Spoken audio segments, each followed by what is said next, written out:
1964 जब यूएसए में ये डिक्लेयर हुआ कि टोबैको की वजह से कैंसर होता है, उसके बाद इस जो टोबैको इंडस्ट्री को सपोर्ट करते हैं, उनका प्रचार करते हैं, 10 साल का लड़का दिखा जो कि शायद स्लम का था, बट उसके एक हाथ में विमल था तो दूसरे हाथ में स्टिंग था। नमस्ते दोस्तों, मैं हूँ Rashmi Ghuge and welcome to my YouTube channel. कुछ लोग होते हैं जिनको हम सपोर्ट करते हैं, आगे लाते हैं और उनको आगे बढ़ने में हम हेल्प करते हैं, बट आगे आने के बाद ये लोग उल्टा हमें ही नहीं बट हमारे सारी पुश्तों को बर्बाद करने पे तुल जाते हैं। बिल्कुल सही सोचा आपने, बट अब इस कैटेगरी में और एक नाम जुड़ता है ऐसे सेलिब्रिटीज का जो टोबैको इंडस्ट्री को सपोर्ट करते हैं, उनका प्रचार करते हैं। कल मैं मेरे ड्यूटी के लिए लेट हो रही थी, तो मैं बहुत जल्दबाजी में चल रही थी, बट रास्ते पे चलते चलते मुझे एक 10 साल का लड़का दिखा जो कि शायद स्लम का था, बट उसके एक हाथ में विमल था तो दूसरे हाथ में स्टिंग था। ये देख के मैं बहुत हैरान और मैं बहुत चौंक गई। आप सबको पता होगा 31 मई नो टोबैको डे सेलिब्रेट किया जाता है वर्ल्ड वाइड, और मेलबोरो मैन नाम का एडवर्टाइजमेंट आता था। उसमें एक बहुत ही परफेक्ट, बहुत ही लुक्रेटिव लुक वाला पर्सन जो कि बहुत परफेक्ट था, बहुत काइंड था और बहुत ही दिखने के लिए अट्रैक्टिव था, ऐसे पर्सन को एडवर्टाइजमेंट में रखा जाता था और उसके साथ ही इस प्रोडक्ट का 10 सेकंड का एडवर्टाइजमेंट चलता था।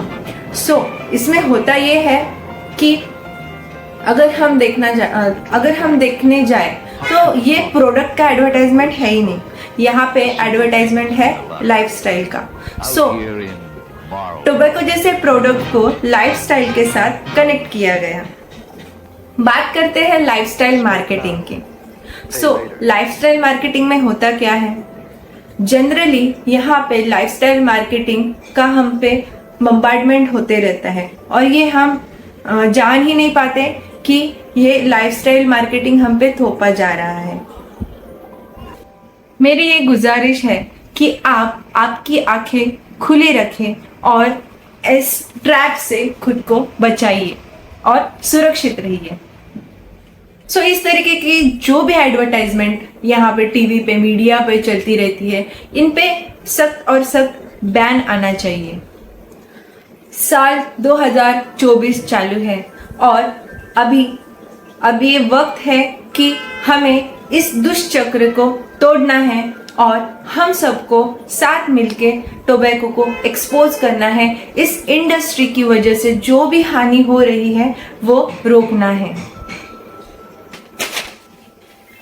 टोबैको के इंडस्ट्री के बारे में हम बात करते हैं, हम सेलिब्रिटीज के बारे में बात करते हैं, हम बात करते हैं कि टोबैको का क्या इम्पैक्ट है हमारे बॉडी पे, बट एक रिसेंट एंड बहुत ही शॉकिंग जो रिसर्च है उसमें पाया गया कि जो एडोलेसेंस में बच्चे रहते हैं, यानी कि जो बच्चे रहते हैं जो कि 13 और 17 के बीच में, ये कम उम्र वाले बच्चों में टोबैको का सेवन बढ़ गया है।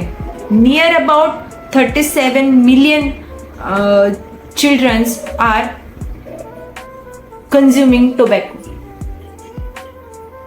इसके बारे में बहुत कम बात हो रही है। इसके पीछे कारण क्या है? इसके पीछे सबसे पहला कारण है पेरेंट्स।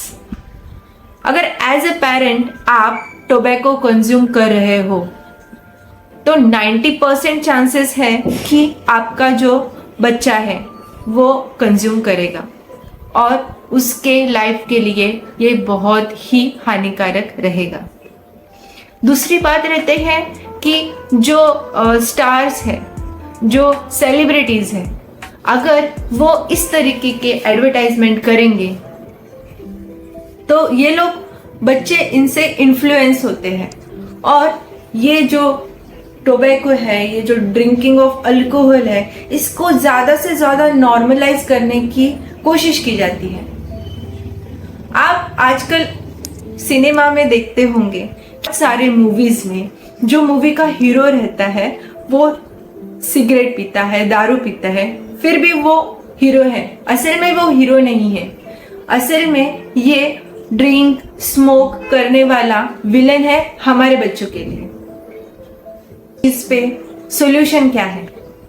अगर सॉल्यूशन के बारे में बात करूंगी तो सबसे पहले मेरा ये वीडियो आप आपके फ्रेंड्स के साथ या फिर जो भी कोई गवर्नमेंट में जॉब करता है आपके रिलेटिव्स में, उनके साथ शेयर कीजिए। जो कानून बने हैं उसका स्ट्रिक्टली पालन होना चाहिए, और जो चीज़ें सरोगेट एडवर्टाइजमेंट की तरह एक्सपोज की जाती है और बम्बार्ड की जाती है हमारे बच्चों पे और हम पे, उनसे बचने के लिए स्ट्रिक्ट नए कानून बनाने चाहिए। आप कभी मूवी देखते हो, मूवी में एक हीरो रहता है, वो हीरो क्या करता है?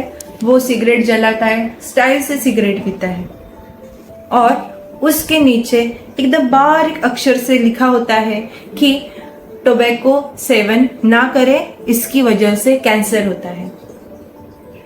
उस हीरो को हमारे बच्चे देखते हैं, उसको ऑब्जर्व करते हैं, उसको आइडियलाइज करते हैं, और वो खुद सिगरेट या फिर टोबैको या फिर गुटखा जो भी कुछ चीज़ें हैं वो कंज्यूम करना स्टार्ट कर देते हैं। बट ये भूल जाते हैं कि जो टैग वहाँ पे छोटा सा है वो रियल लाइफ में नहीं होता।